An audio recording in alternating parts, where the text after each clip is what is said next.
Curiosamente, al grabar este episodio, sucedieron cosas interesantes. Es la segunda ocasión que intentamos grabar este episodio. Y la primera vez que lo grabamos, en teoría todo bien, pero a la hora de poder hacer la producción, se perdieron los audios, no salió como se quería. Fue una cosa lámpara, porque la primera vez grabamos de película. Al grabar este segundo episodio, las cámaras de video se apagaron por 3 ocasiones. O sea, ha sido bien difícil la grabación de esto, así que esperamos que disfrutes de este tema. Que no se ha hallado en ti quien haga pasar a su hijo o a su hija por el fuego, ni quien practique adivinación, ni agorero, ni sortilegio, ni hechicero, ni encantador, ni adivino, ni mago, ni quien consulte a los muertos, porque es abominación para con Jehová cualquiera que hace estas cosas. ¿Qué tal? Bienvenidos a este segundo episodio de este podcast entre conspiraciones y huevadas. Saludos a mis amigos de la casa. Hola, ¿qué tal? ¿Cómo están? ¿Qué tal? ¿Cómo vas, Alejandro? ¿Cómo vas, Saludos Leo? para todos ustedes. Y bien, en este episodio vamos a hablar acerca de la hechicería, brujería y magia. Y hemos tocado un libro que es muy conocido a nivel mundial como es la Biblia, ¿no? O sea, es el libro creo que más vendido en todo el mundo. Y queríamos tratar ese episodio, ¿no? La Biblia habla en muchos párrafos acerca de la brujería, la hechicería y todo eso, ¿no? Entonces, viéndolos de ahí ya lo condena como pecado. Sí. No sé, ¿qué opinan ustedes, Alejandro? No, depende. Eso depende igual del marco espiritual, o sea, bueno, el marco referencial que tenga cada religión, ¿no? Hay algunas que verán eso como algo pecaminoso o como algo censurable, y otras que probablemente hasta lo fomenten, ¿no? en sus filas. Eso depende de cada religión. El cristianismo en general, no solo para referirnos a la Iglesia Católica, pero el cristianismo por ahí también tiene su línea esotérica que probablemente se ha perdido para las grandes masas. Ha quedado solamente la parte exotérica, o sea, lo que es de la religión para afuera, lo que se puede ver, los ritos de los sacramentos normalmente, digamos los matrimonios, las celebraciones de ese tipo, funerales, todo ese tipo de rituales, misas. Pero existían antes, está documentado que existían prácticas que tal vez eran un poco más ocultas, reservadas para ciertas personas con mayor conocimiento. Entonces toda esa parte se perdió. ¿Por qué en la actualidad son consideradas, digamos, como algo mal visto o algo censurable, como dije antes? Eso, bueno, hay que ver cuál fue la línea histórica que condujo a eso hasta el momento, hasta hoy en día, ¿no? Jota, ¿será acaso que el cristianismo, ¿no? Y no es que le vamos a dar duro al cristianismo, sino estamos para enseñar, ¿no? Ver un poquito más allá. Yo sí le quiero dar duro al cristianismo. Bueno, ok, entonces vamos dándole con tutti. ¿Será acaso que el cristianismo no quiere competencia? Mira, sí, yo pienso que sí.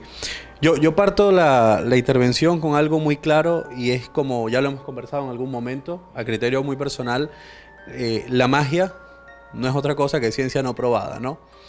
Y como bien dijo Alejandro, no es un tema que se refiere nada más o que está nada más vinculado a prácticas externas al cristianismo. El cristianismo en sí las ejecuta. ¿Qué buscamos con este tipo de actitudes, con el tipo de magias, hechicerías, rituales, etcétera? Es crear un ambiente específico, un ambiente energético específico. Es lo que la iglesia hace con las misas, en un sentido simple, o es lo que la misma iglesia hace con un exorcismo, cuando son situaciones más complejas.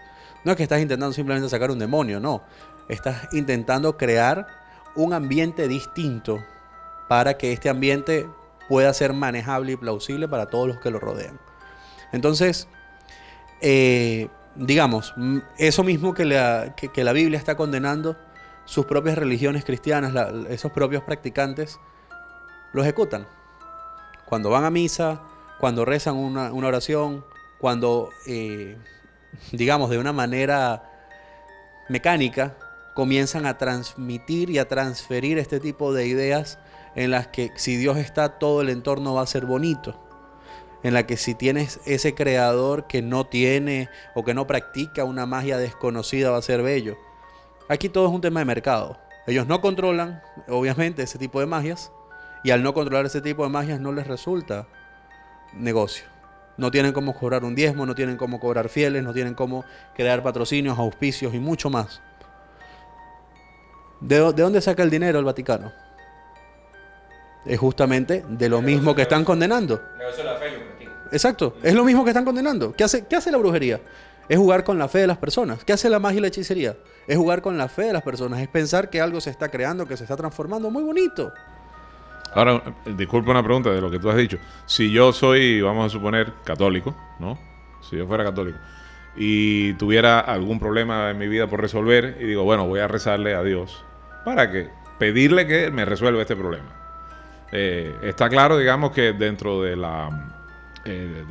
dentro de los procedimientos de esa religión, el camino es ese, ¿no? Orarle a Dios para que Dios, como dicen, como suelen decir ellos mismos, si Él quiere, si Dios quiere, conceda pues el deseo o la resolución al problema que uno tiene. Ahora, ¿cuál sería la otra alternativa? ¿Pedirle a quién? O sea, ¿cuál sería, digamos, la competencia para, en el caso este concreto? Pedírselo a quién. Pero que se lo puedes pedir a cualquier otro Dios. Exacto. A cualquier otro Dios, le puedes orar a tu perro, le puedes orar al universo, le puedes orar a Lucifer, le puedes orar a quien tú quieras, quien tú sientas que te va a crear ese... Y para esa religión, todo eso está fuera. Está fuera digamos, está fuera de sus procedimientos. Por tanto, es pecado, ¿no? Antes de llegar a continuar y has llegado a este podcast, te vamos a pedir que abras la mente. No queremos encasillar ni queremos ser vistos como los anticristos, herejía y devotos a Satán y a cualquier otro deidad, ¿no? Sino más bien te invitamos a que abras la mente porque solamente así podrás entender. La Santa Inquisición. Se instauró la Santa Inquisición y el propósito era irradiar, eliminar, asesinar a todas aquellas personas que tenían ciertas prácticas que iban en contra de la iglesia en ese tiempo, ¿verdad? Claro. A ver, el ser humano siempre ha sido o siempre se ha resistido a cambios, a novedades. Y solamente una vez que estos cambios comienzan a ya ser inevitables es que la gente los comienza a aceptar. Pero si yo estoy en una zona de confort y yo no quiero salir de esa zona de confort, yo voy a hacer todo porque esa zona de confort nunca deje de existir. Eso pasó en esa Santa Inquisición. Las cruzadas buscaban justamente, además obviamente del tema político, social, ¿no? Que era dominar tierras, crear un imperio, que no hubiese una división de poderes, etcétera, etcétera. Procuraba, entre otras cosas, eso, el hecho de decir yo soy lo real, yo soy lo que manda, yo soy lo que tiene que sustentarse. Mira, yo creo que este tema sí va a ser bastante polémico, va a ser bastante complicado. Como bien lo dijiste tú, Leo, el hecho de abrir la mente en este tipo de temas te permite analizar nuevas perspectivas. No sé si todo el mundo está preparado para esto. Pero es que bueno, vamos un poco más allá. La magia de por sí, la magia sola, ¿sirve de algo? Yo pienso que no. Y es como, digamos, aquella parábola de un mazo y un cincel. Digamos, uno te va a representar fuerza y el otro te va a representar voluntad. Si solo usas voluntad no vas a hacer nada. Si solo usas fuerza tampoco. Tienes que mezclar ambas, ¿no? Con una inteligencia de vida para poder construir lo que quieres construir. Entonces, ahí yo comienzo a preguntar. Si yo simplemente me siento a rezar, si yo simplemente le oro a esta persona, ¿es suficiente? Pero lo que pasa es que, a ver, yo creo que mucha de la frustración que siente el ser humano es doblar rodillas, pedir y no tener una respuesta al momento. Y te dicen, bueno, hermano, fe ya ni confía como tal, ¿no? Pero es algo un poco curioso. Por ejemplo, mira, la Biblia habla de nada de adivinaciones ni esas cosas. Pero yo conozco, he caminado, he visto, he escuchado muchos pastores, monjas y sacerdotes que dicen, Dios me mandó un mensaje para ti. Él me lo ha revelado. Él anoche en un sueño me dijo esto. O sea, si yo soy del partido cristiano lover o musulmán lover o wherever, lover, significa que el poder ver el futuro y la adivinanza está bien. Y si no soy de ese partido lover, soy hereje. Claro, es lo que decía, ¿no? Sí, pero ahí también justo has tocado un tema que lo quería, o sea, que cuando estaba mencionando justamente el hecho de que una persona cuando le reza a un Dios y en lugar de rezarle al otro, en el fondo, digamos, está haciendo el mismo acto, lo que pasa es que lo está haciendo tal vez con el Dios que su religión no lo permite. Ya, ahí yo creo que aparte de ese problema existe otro. Existe que en muchos casos puede que suceda que el problema que tiene la persona se resuelva después de haber rezado al Dios que no debía. Y no necesariamente porque por digamos, como resultado o como consecuencia de la oración, sino simplemente porque se resolvió. Pongamos ese caso como ejemplo. La cuestión ahí está en que la persona va a ver eso como un atajo. O sea, como la forma fácil. Ok, si yo le rezo al Dios que me dice mi religión y se demora en cumplir, y en cambio el otro me resuelve el problema más rápido, porque eso es lo que esa persona percibió. Digo, no necesariamente porque haya sido así. Entonces ya yo estoy viendo, yo estoy comenzando a encontrar atajos por los cuales irme que no son los que me está recomendando mi propia fe. Y tal vez esa es otra de las razones por las cuales existen pasajes como el que leíste al inicio de este podcast. No te vayas por el camino más corto, vete por el camino correcto. Tal vez sea ese más bien el mensaje, en lugar de no consultes determinado tipo de adivinación o Alejandro, determinado tipo de práctica. Bajo la perspectiva de ustedes como hombres libres pensadores, consultarle a alguna pitonisa, alguna divina, algún chamán, ¿es malo? No, para nada. Si crees en eso, no.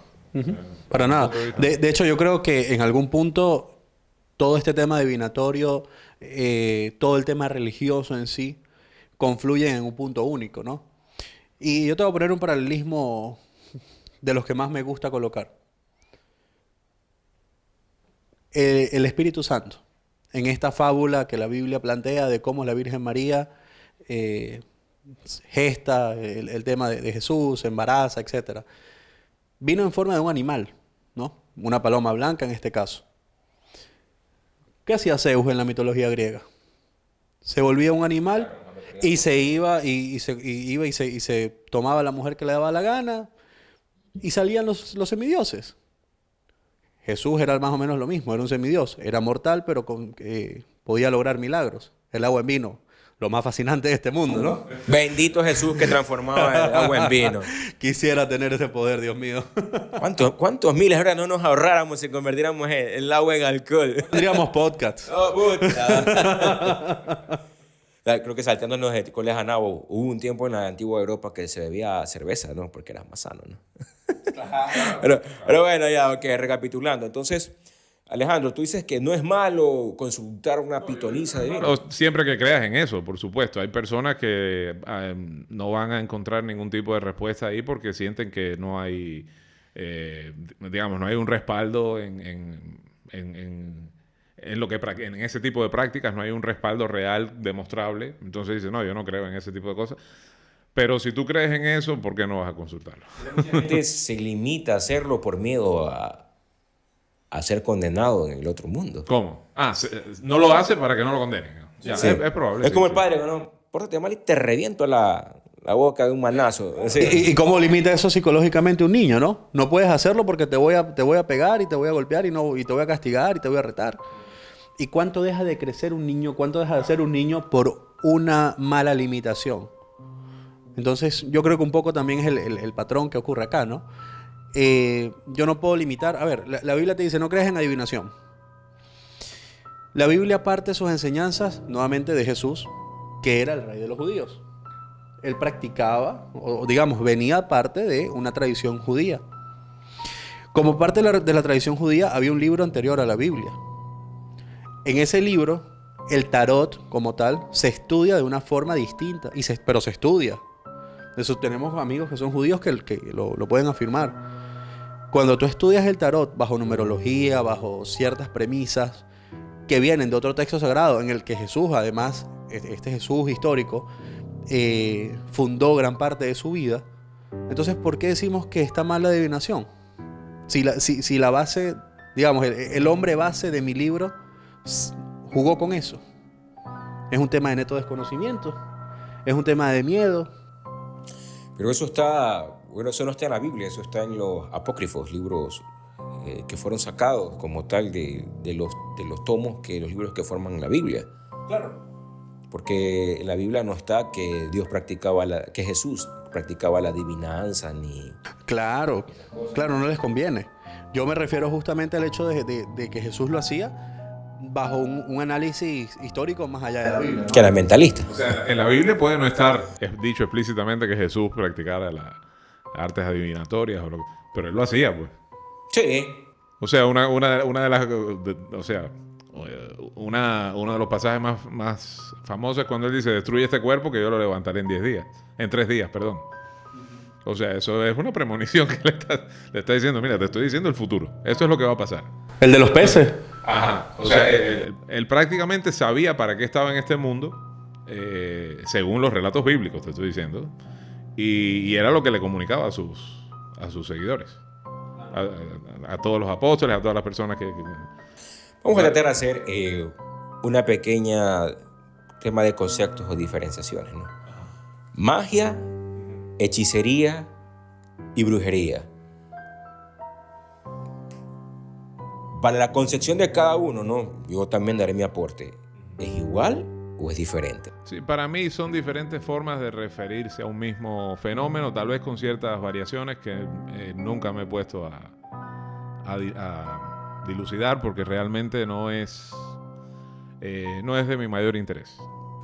Claro, un poco de lo que yo sí he revisado es lo mismo, parte de lo mismo, con una simple diferencia, ¿ok? Y la diferencia está en qué métodos uso para poder llegar a ese arte adivinatorio, para poder llegar a ese arte que consideran algunos oscuro.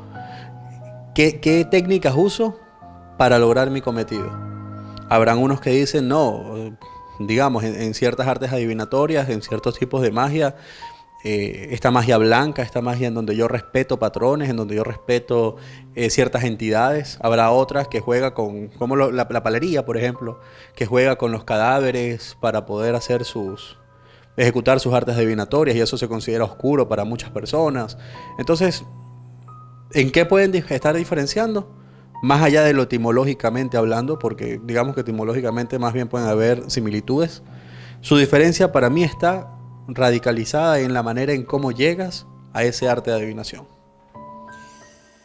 El otro día estaba leyendo y decía que magia se encarga de la transformación del entorno, y la magia requiere de estudios, la magia requiere de conocimiento, la magia requiere de prácticas, y las personas que hacían magia eran tomadas como personas sabias, asesores de los reyes, astrólogos, cartománticos, y de una u otra forma se los denominaban sabios, ¿ya?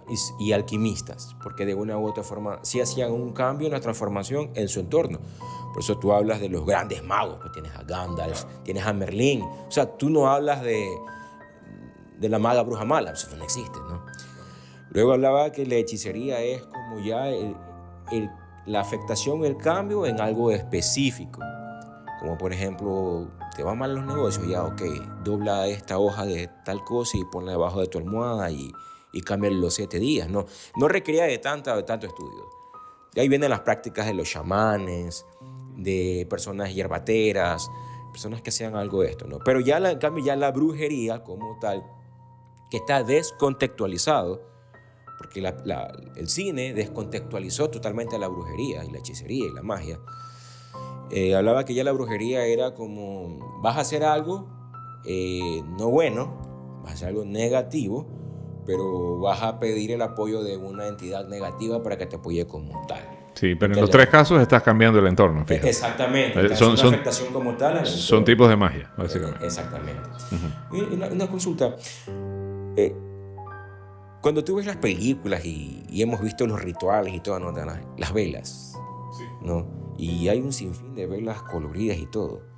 Entonces, ¿por qué mientras las velas son, según los cines, en las películas, las velas son consideradas como portales? La iglesia usa velas. Y todo aquel que quiera hacer un acto de hechicería, magia, lo que quiera, va para la vela. ¿Qué opinan de eso? Eso es no tanto la vela, yo creo que es el elemento del fuego. Más bien. Sí, claro, porque tiene, o sea, el elemento fuego tiene una cuestión muy particular y es que está o sea, no es sólido, no es líquido. Se podría considerar un gas porque, digamos, es bastante tenue, ¿no? en su apariencia. Pero a la vez, todo lo que pasa por el fuego se transforma.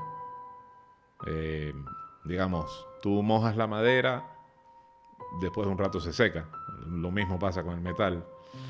El fuego, si pones madera en el fuego, se quema. Se cambia completamente su estructura molecular. Entonces se le da una cierta, o mejor dicho, se le otorga una cierta propiedad transmutadora. Y eso es lo que, digamos, por eso es que se convierte, o pienso yo que es percibido como el elemento, o uno de los elementos principales en la magia, aunque no el único, por supuesto. Pero si es el fuego, ¿por qué tantos colores? Y la utilización específicamente de una vela de un color para una actividad específica. Bueno, mira, la psicología del color tiene mucho que ver allí. O sea, recordemos que los humanos lo que ve de un color es el rechazo del color, ¿no? Es el rechazo de la prenda. No es que esta prenda sea técnicamente negra, sino que lo que nuestro ojo humano ve es el rechazo de ese negro sobre la tela que está plasmada. ¿Qué te quiero decir con ello? Que efectivamente esos rechazos a los humanos crean ciertas impresiones que pueden ser de mayor o menor amplitud. Un niño, los primeros colores que comienza a distinguir, que comienza a vislumbrar, el primer color, por ejemplo, es el rojo. Es un color llamativo, es un color que llega o llama a ciertas cosas. Cuando ese tipo de situaciones ocurren, o digamos, cuando tenemos este tipo de circunstancias, te lo voy a poner en un ejemplo. Ahorita nosotros aquí montamos una mesa y volvemos a abrir el podcast con 3 velas blancas. La gente va a decir, mira, hay unas velas, quizás medio esotérico. Cambiemos las velas y las pongamos negras. Son medio brujos, ya matan gallinas, así como en el primer capítulo. Pon las rojas. No, ellos juegan con sangre. Es decir, esa psicología, esa impresión ocular les da a ellos una sensación de la ejecución sobre algo específicamente. Y esa sensación pues lleva a tener ciertas emociones en el ojo humano, en el cerebro humano específicamente. Un poco yo pienso que está guiado por ahí el tema de por qué los colores. Ahora, con el tema del fuego yo coincido completamente con Alejandro. Al ser un elemento puro, y yo creo que esa es la esencia, es el tema del fuego, un elemento puro, un elemento que te representa pasión y que básicamente te transforma todo, para bien o para mal, a través de la pasión. Vean Avatar, la comiquita, te explica perfectamente el tema de los elementos. Ahí tú tienes una esencia de por qué. Ale, ¿coincides o no en el tema de la psicología del color y las velas de colores? Sí, que hay algún elemento de eso, no, o sea, tendrías que estudiarlo según cada disciplina o según cada, digamos, tradición. ¿Pero tú eres psicólogo? Bueno, yo soy psicólogo y por eso como que más bien yo lo veo... No te suena mucho. No, mira, yo más bien lo veo, no sé, y recordemos que igual al final del día la magia, la hechicería, el conjuro, todo es un concepto de vibración energética, ¿no? Porque todo fluye y refluye, todo vibra, ¿no? ¿Y será acaso que cada color de una vela, no solamente una vela, te pones calzón amarillo fin de año, entonces, ¿será que es el color que tiene una afectación de vibración que va conectado quizás con eso que quieres conseguir? Porque podemos intuir, ¿no? Gran parte de los billetes son verdes. Sí, una buena parte. Entonces, ¿será acaso? ¿Qué opinan eso? Puede ser, o sea, sí creo que existen estudios sobre eso. Cada color tiene una vibración, eso está claro. O sea, dentro del espectro, digamos, radioeléctrico existe la luz visible y dentro de la luz visible hay 7 colores que cada uno tiene... O el prisma de Pink Floyd, así, ya. Cada uno de esos tiene su vibración específica. Digamos, del rojo al violeta, ¿no? ¿Cómo influyen esas vibraciones?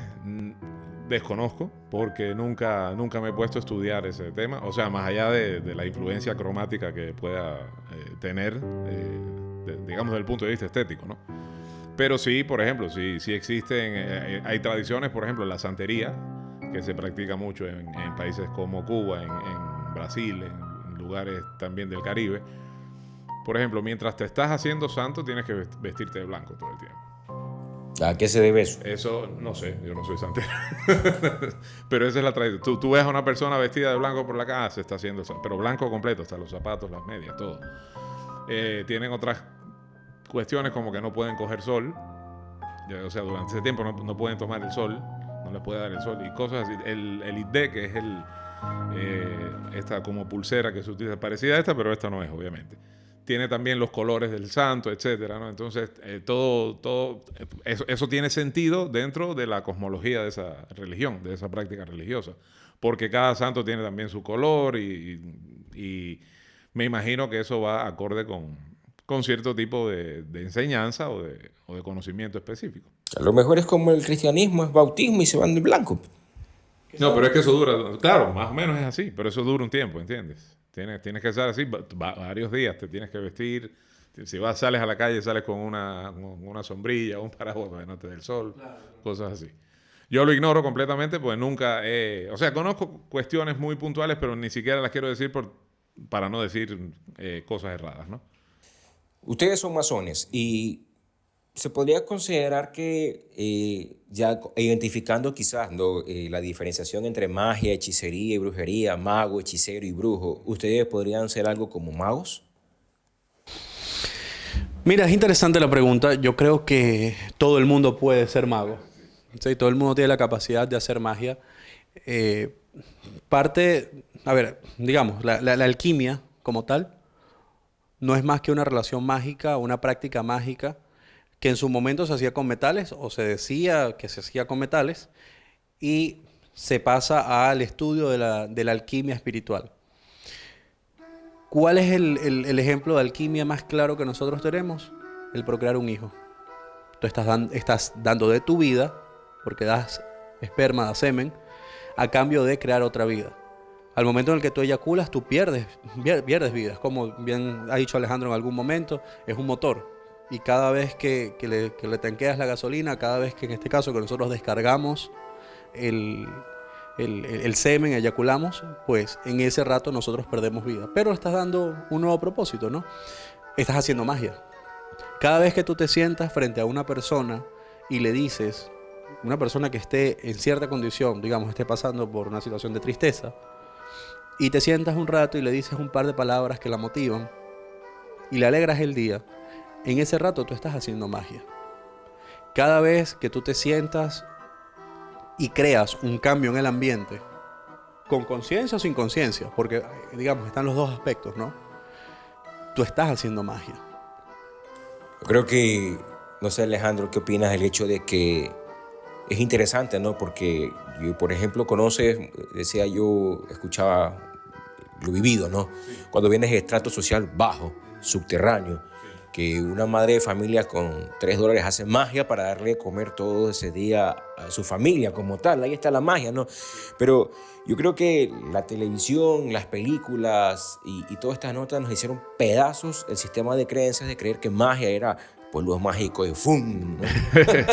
No, pero mira, es interesante que tú lo digas de esa forma, pues justamente yo, mientras estaba hablando de JJ, me estaba acordando justo lo que él dijo al inicio del programa, cuando él decía que magia es ciencia no probada. O sea, en cierta forma, muchas de las cosas que nosotros hacemos hoy, hace, 2 o 3 siglos, eran cuestiones de brujería, magia y hasta hechicería, digamos, de la peor. ¿A quién se le iba a ocurrir, por ejemplo, que tú ibas a poder hablar en tiempo real con una persona que está en este momento en Japón, vamos a suponer? Y hoy cualquiera lo puede hacer. Si tuviera la necesidad, por supuesto. Lo único que necesita es la tecnología apropiada para hacerlo. Y lo mismo, digamos, con cualquiera de las comodidades de las que disfrutamos el día de hoy. Tener agua caliente en un país frío, cuestiones así, que son cosas que para nosotros igual son tan normales porque nacimos y ya existían, ¿entiendes? Pero para personas hace varios siglos, no. Entonces, desde ese punto de vista, sí, la magia tiene ese toque de espectacularidad que siempre nos nos lo ha recordado, no solo las películas, por si acaso, la literatura también. Desde niños nosotros leemos, los que tenemos el hábito de leer, o si nuestros padres nos leían cuentos, tenemos cuentos de hadas, cuentos donde hay brujos, hechiceros, brujas buenas, brujas malas, cuestiones así, ¿no?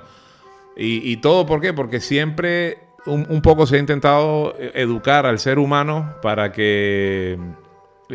a ver, los cuentos infantiles sobre todo son una forma de condicionar la mente del ser humano para que una vez que madure entienda ciertos fenómenos, ¿no?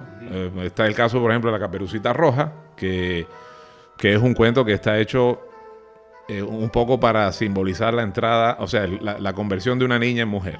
O sea, la Caperucita Roja simboliza la menstruación, la llegada de la menstruación, el color rojo justamente, el lobo que se la quiere comer es básicamente el sexo masculino que va a comenzar a tener interés en ella como mujer, etcétera, etcétera.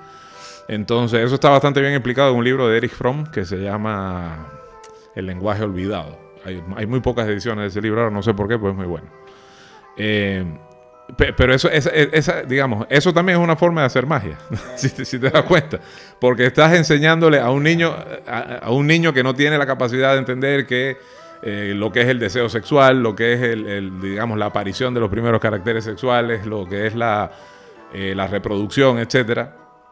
Se lo estás explicando de una manera muy fácil, o por lo menos estás condicionando su mente para que cuando llegue el momento la explicación, digamos, no encuentre mayor resistencia de parte de... Entonces, creo que cualquiera puede ser magia, ¿no? Robar una sonrisa a alguien que está deprimido, alguien que quizás esté con un mal día, quizás darte cuenta, ¿no?, lo que pasa con tu prójimo y puedes hacer algo de magia, pero lamentablemente nos han condicionado para creer que hacer magia requiere de cosas sobrenaturales, cuando creemos que no necesariamente es así.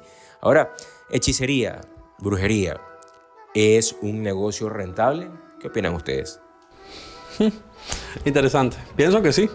De hecho, es una de las cosas que más sostienen al mundo hoy por hoy. Empieza por la misma, como lo dijimos al inicio, el mismo cristianismo, la misma religión católica.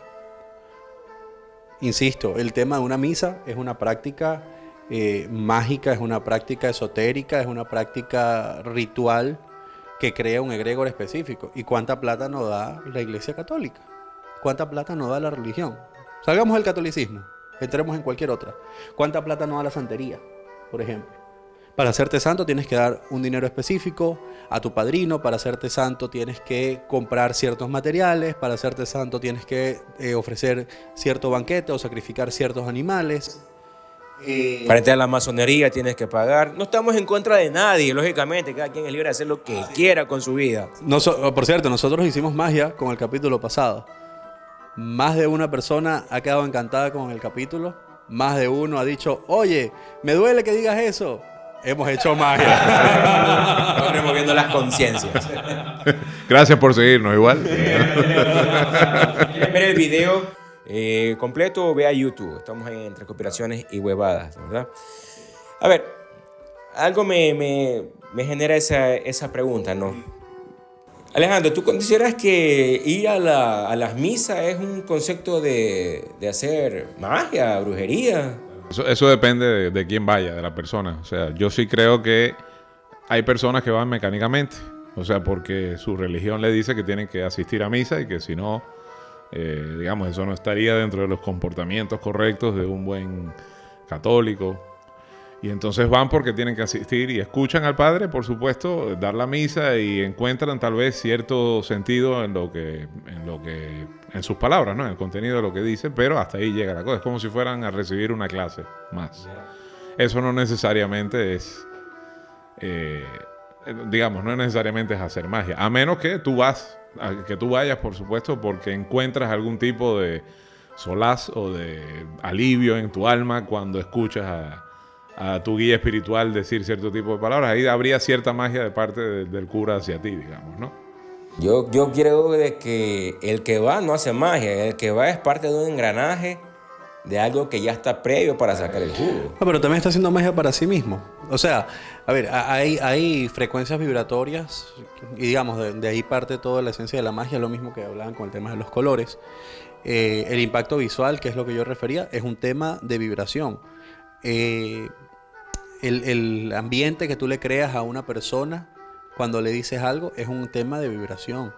El pensamiento tiene vibración, la palabra tiene vibración, un movimiento tiene vibración. Y según como tú lo ejecutes, la conciencia con la que lo ejecutes, vas a tener un resultado u otro.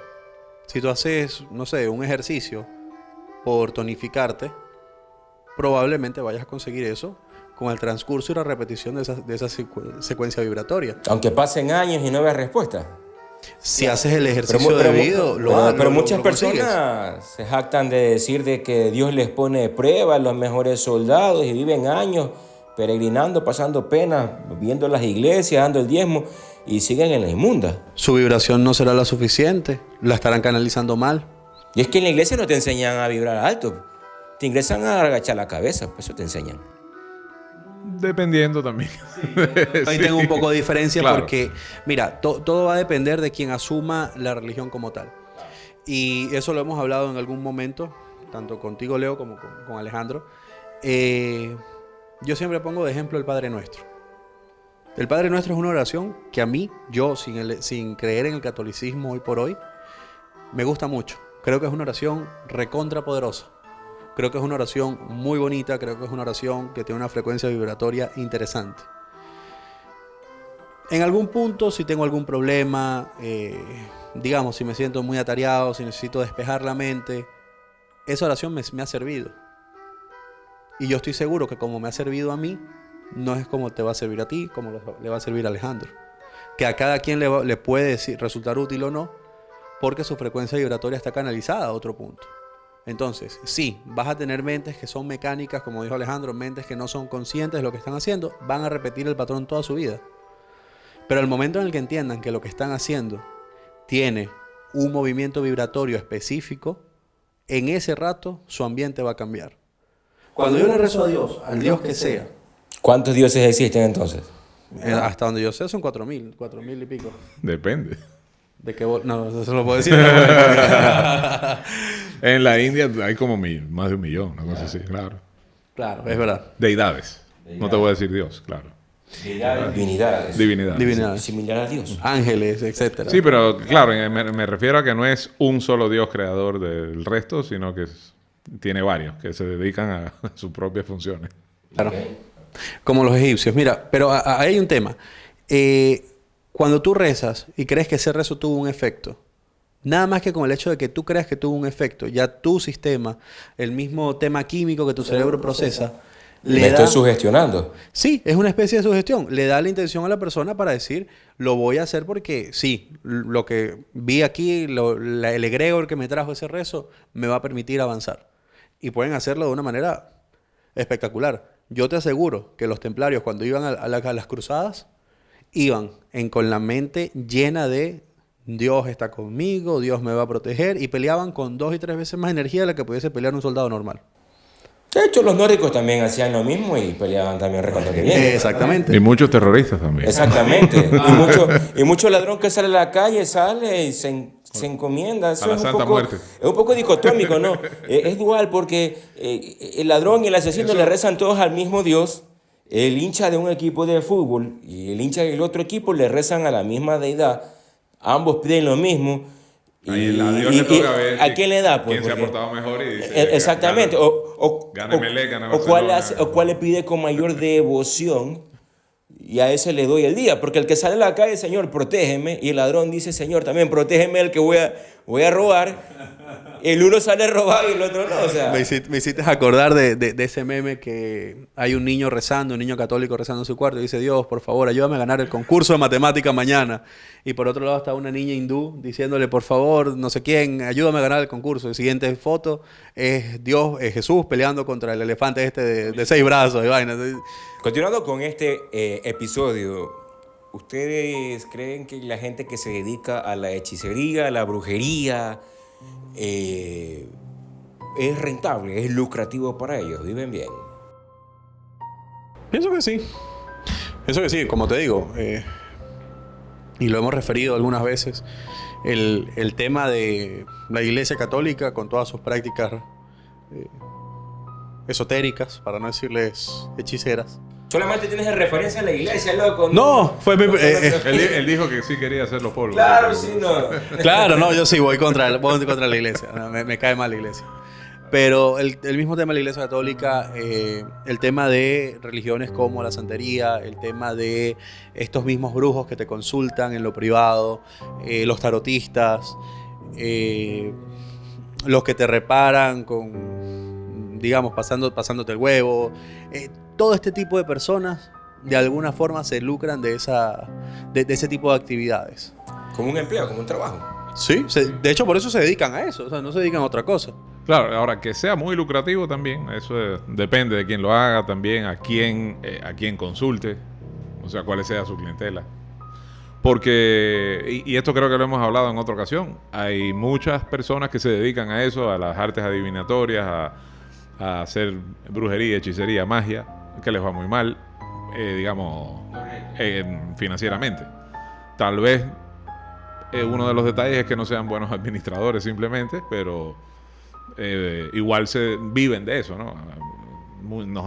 A mí me ha tocado ver, por ejemplo, personas que se dedican a eso, cuyas vidas, digamos, están bastante organizadas, tienen, digamos, una vida familiar normal, su esposo, esposa o hijos viven en una casa también normal, los hijos se están educando normalmente, no pasan necesidades ni nada por el estilo, pero hay gente que no, hay otras personas que no, que llegas, entras y el mismo lugar donde hacen la consulta es un lugar pobre, o sea, pobre, descuidado, a veces hasta poco higiénico, dependiendo, ¿no? Entonces uno dice, bueno, a estas personas igual no les va tan bien. O sea, para ellos no está resultando tan lucrativo. Ojo, para mí hay un tema importantísimo y yo lo voy a traer a colación y creo que es fundamental para cualquier práctica mágica, de ritual, hechicería, lo que tú quieras, y es la conciencia con la que tú haces las cosas. Cuando tu nivel de conciencia no está por encima del ritual que estás ejecutando, cuando tu nivel de conciencia no está por encima de la magia que estás llevando a cabo, el efecto va a ser adverso. Leía a una persona que esto puede ser, ojo, sí lo voy a decir, esto puede ser un tema de más marketing que otra cosa, pero leía a una persona que en su momento hablaba de un libro que se llama Las clavículas de Salomón. Este libro supuestamente, presuntamente, tiene ciertos datos con los que tú puedes invocar demonios, ¿no? ¿Qué pasa? Una persona como Salomón, según lo que plantea el mismo libro, una persona como Salomón los podía invocar y usar para beneficio, los podía dominar, podía manejarlos, etcétera, etcétera. Una persona sin la preparación, digamos, mitológica, porque es mitológica, que tuvo Salomón, sin ese nivel de conciencia que tuvo para trabajarlo, al momento de intentar invocar eso, lo único que va a crear es un perjuicio en sí, tomando en cuenta que ese egregor sea real, ¿no? Entonces un poco eso es lo que esta persona planteaba analizando ese texto de las clavículas de Salomón. Tú ejecutas una actividad sobre la que no tienes el dominio y esa actividad te va a jugar en contra. Intenta nadar sin aprender a nadar. Te va a jugar. ¿Ese sería el caso de la Ouija, por ejemplo? Por ejemplo. Yo pienso que sí. Ya. Es lo mismo cuando la gente va a las iglesias e intenta sobornar a su Dios dando el diezmo. Ok. Hay gente que no tiene ni qué comer, pero es fiel al diezmo para ver si así Dios se acuerda de él y le retribuye de gran manera todo lo que de su corazón ha dado al prójimo como tal, ¿no? Oye, pero el que le iba a la iglesia era yo, no tú.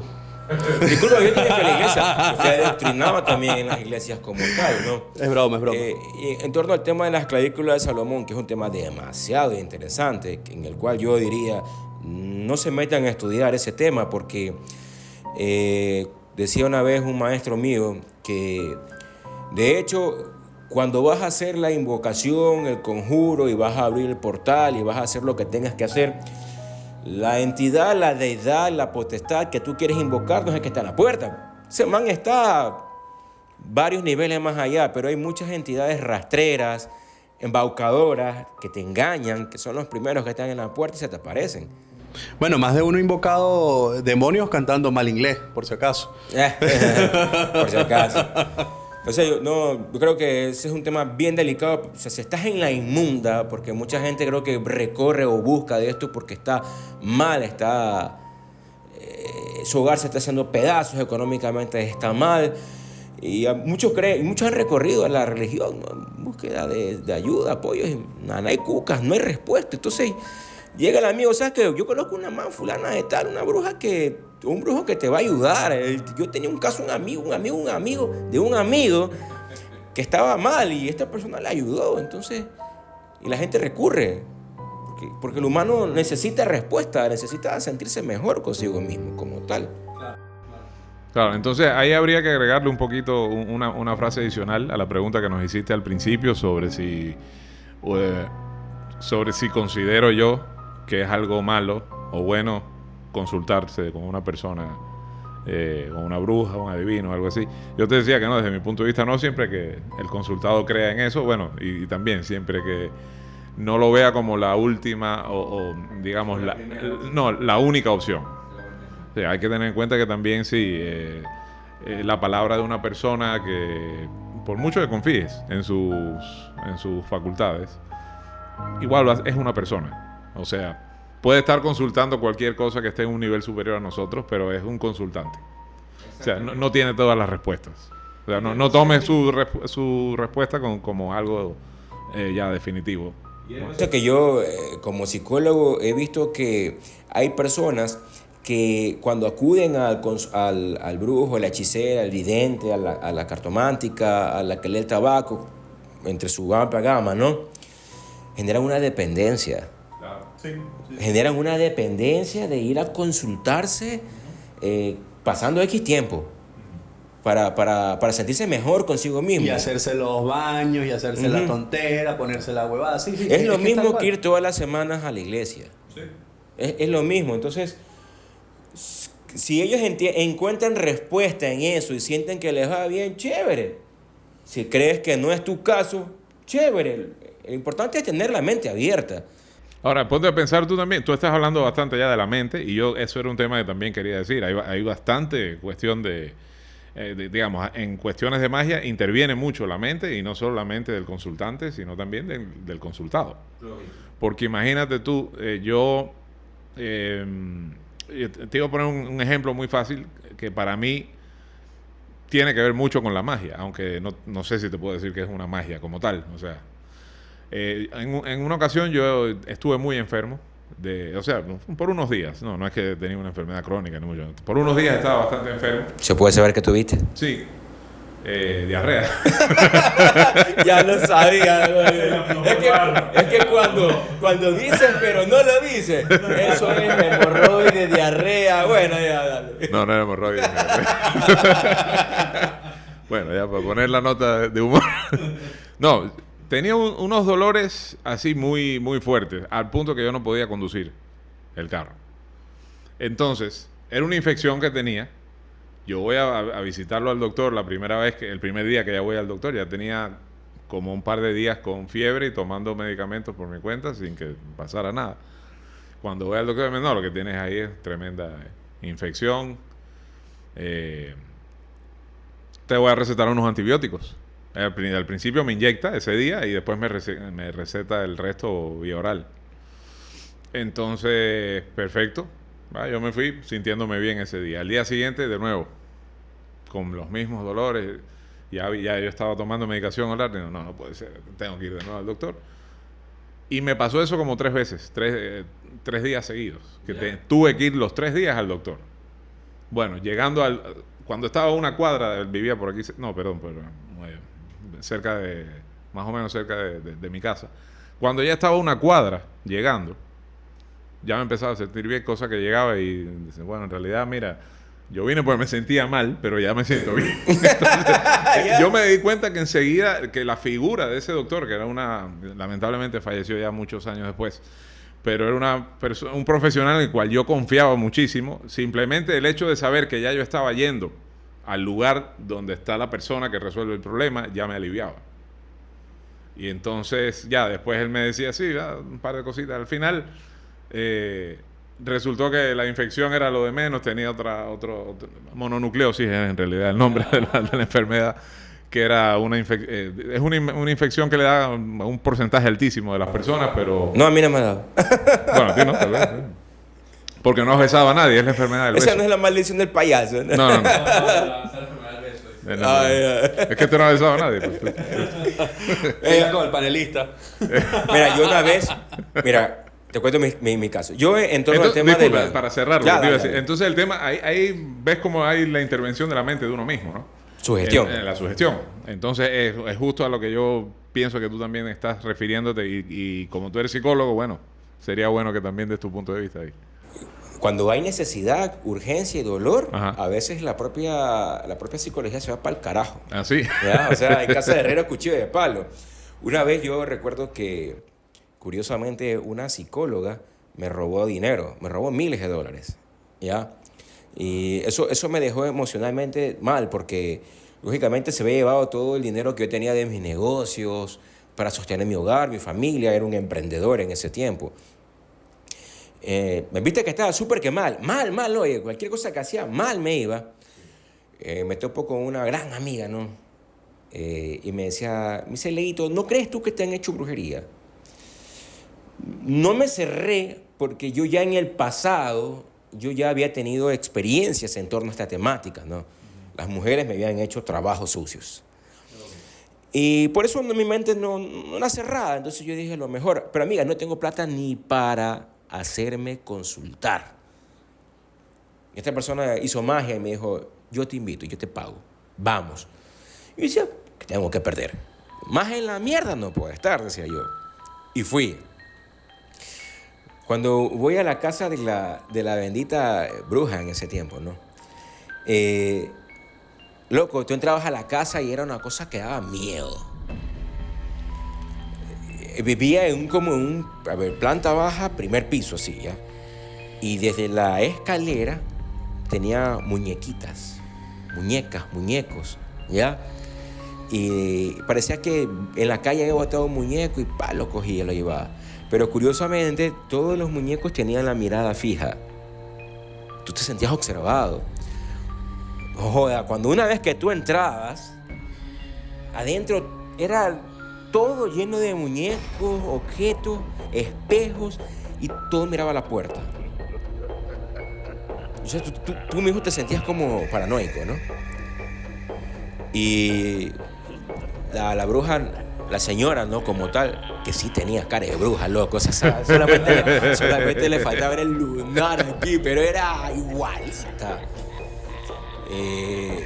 Me decía, venga, voy a consultarlo. Bueno, efectivamente me dijo que sí me habían hecho trabajo para que me vaya súper que mal, que no podía tener ni dinero, ni para meter un abogado para cobrar, ni para enjuiciar para que me devuelvan ese dinero como tal, ¿no?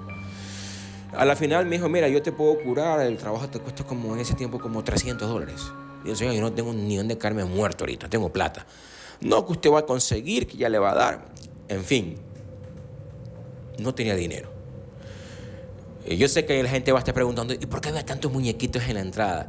Bueno, resulta y acontece que después me puse a investigar, y es que no solamente eres tú como ser humano que te sientes visto, sino las entidades que caminan para contigo, ya sean de baja densidad como tal, ya sean muertos o lo que te venga acompañando, sí existe. También se sienten con esa mirada y se quedan de la puerta para afuera. ¿Ya? No entran. Porque así como hay mucha gente que en sus casas ponen amuletos, ponen situaciones para protección, bueno, curiosamente en estas casas que hacen muchos trabajos con mucha baja entidad y energía, usan ese sistema de protección.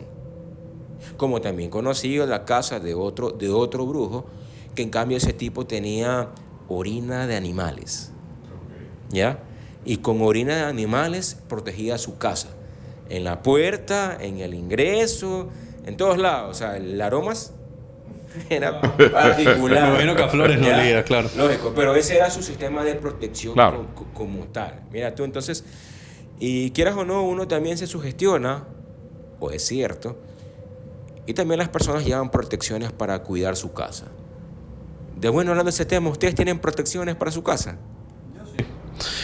Yo sí.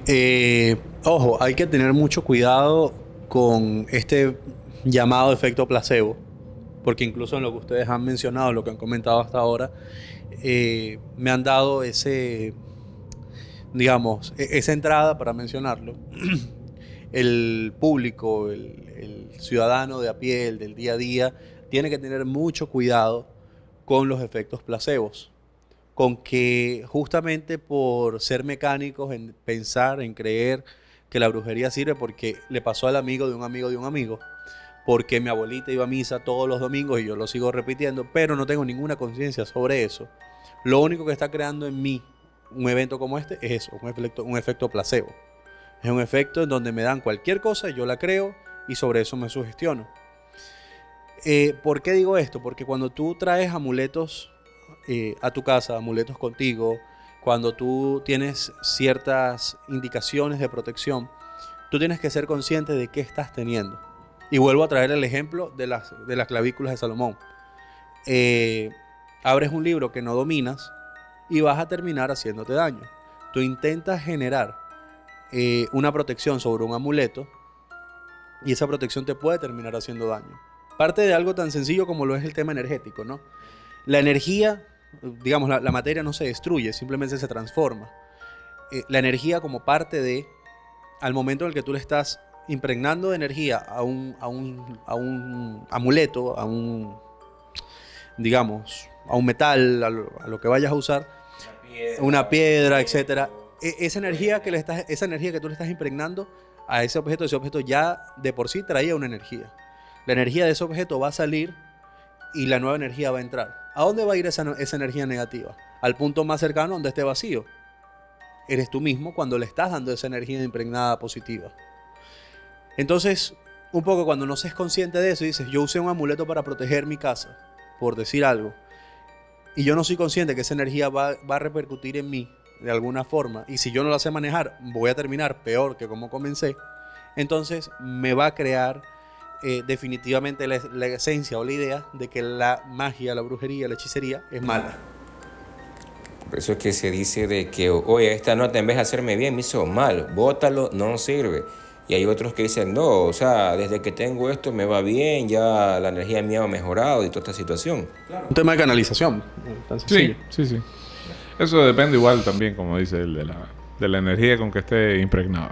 Y también del valor que tú mismo le otorgas. El tema porque hay diferentes formas, ¿no? Lo más conocido acá es el naipe, el tarot, el tabaco, como tal. ¿Alguna vez ustedes les han hecho la lectura del tabaco, del habano? No, a mí no. Una vez a mí me lo hicieron, sí. ¿Sí? Una vez. Y recuerdo que justo la persona que lo estaba fumando... Yo me imagino, lo primero. Usted no cree, ¿verdad? No, lo que siempre me han dicho, tienes una energía muy pesada, no es fácil ingresar a tu aura, a tu sistema, la vaina. Ok, pero es que yo estoy aquí sentado sin decir que no ni decir que sí. Yo estoy esperando ver cuál va a ser tu resultado. Pero es que el cuerpo habla, pues, hermano. Bueno, pero ¿qué culpa tengo? Ya. El punto es que a media lectura, esta persona cuando lee los tabacos, sabe que ya la lectura tuvo un propósito, un fin cuando el tabaco revienta. Lo que ella le llama reventar, que suena como que el tabaco se afloja y hace ¡pof! Se le cae la ceniza, etc. Tiene una transformación física bien notable el tema del tabaco. Yo recuerdo que en mi lectura esta persona se fumó 4 tabacos. Y decía, no revienta. Yo le dije, bueno, ya estoy como cansado ya. ¿Sabes qué? Va a reventar. A la mitad del 4º tabaco reventó. ¿Qué hice? No sé. Si fui yo, si fue ella, si fue que se cansó, si es que ese tabaco ya estaba cansado, se mojó, no sé. Pero sí lo han hecho. No le tuve mucha fe. Y fíjate que posterior a esa lectura no sentí mayor diferencia. O sea, pero la lectura era más bien con respecto a un problema específico. Sí. Yo quería en ese momento limpiar algo de mí. Yo quería tener una nueva... ¿Y no sentiste una mayor diferencia? No la sentí. Okay. No la sentí. Ahora, fíjate tú que con el tarot me ha pasado lo contrario. En lecturas del tarot que han sido netamente adivinatorias. Han habido un par que han sido para mí, digamos, más fanfarronería que otra cosa.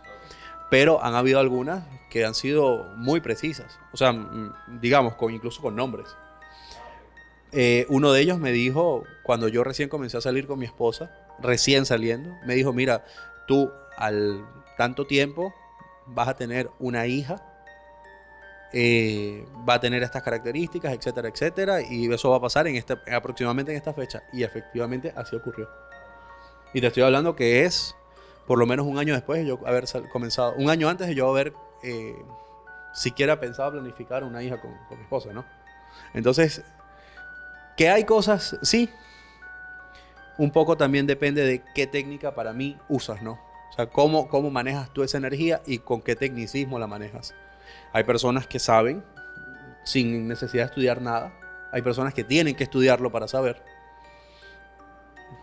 Yo un poco lo dejo a criterio de ver cómo se desenvuelve el ambiente. Por ahí. Entonces, para ir cerrando, Alejandro, tus conclusiones en la temática de hoy. Bueno, como más o menos dijimos al principio, ¿no? Yo diría que esto es algo que sería bueno estudiar, digamos, si una persona se siente interesada en el tema, que lo aborde desde un punto de vista práctico, con curiosidad más que nada, justamente como para ver qué se puede encontrar ahí, siempre manteniendo las precauciones del caso, por supuesto, en el sentido más o menos en el que se expresaba JJ hace un rato, ¿no? Digamos, no dejarse guiar por cualquiera, no caer en manos de la charlatanería, ver si también uno está preparado para eso. Siempre indagar, ver qué tan funcional. A mí me gusta mucho experimentar esas cosas. O sea, si algo funciona, lo pongo.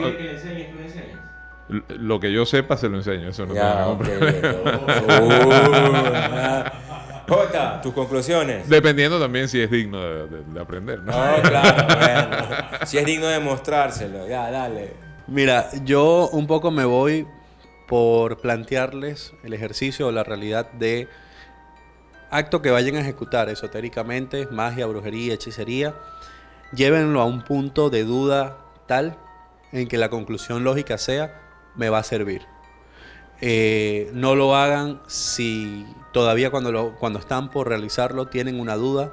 No lo hagan si cuando están por realizarlo todavía no entienden lo que están haciendo.